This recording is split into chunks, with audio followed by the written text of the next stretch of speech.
যারা আদিবাসী বলে তারা জাতির শত্রু, তারা দেশের শত্রু, তারা সার্বভৌমত্বের শত্রু। সুতরাং এই আদিবাসী হলে আমাদের রাষ্ট্রীয়ভাবে আমরা ক্ষতিগ্রস্ত হব। আজকে রহিমউদ্দিন, কালকা কলিমউদ্দিন, পরশু সলিমুদ্দিন, তো তাহলে তোমার জন্মদাতা বাবারই তো ঠিক নেই। এত নাম পরিবর্তন হবে কেন? একবার উপজাতি, একবার ক্ষুদ্র নৃগোষ্ঠী, একবার আদিবাসী, কারণ কি? সুতরাং এই আদিবাসী হলে আমাদের রাষ্ট্রীয়ভাবে আমরা ক্ষতিগ্রস্ত হব।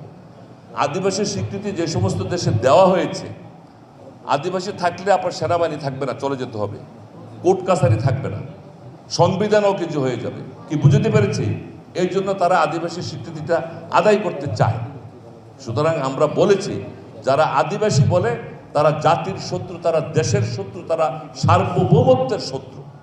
আমরা সাথে সাথে প্রতিবাদ কিন্তু করাইছি, রাঙ্গামাটি, খাগড়াছড়ি, বান্দরবান, সব জায়গায়, ঢাকায়, চট্টগ্রামে আমি নিজে টাকা পয়সা দিয়ে মিছিল মিটিং করাইছি যে নো, এই সুপ্রদীপ চাকমাকে পদত্যাগ করতে বলো, এই আদিবাসী স্বীকৃতি আমরা দিতে চাই না।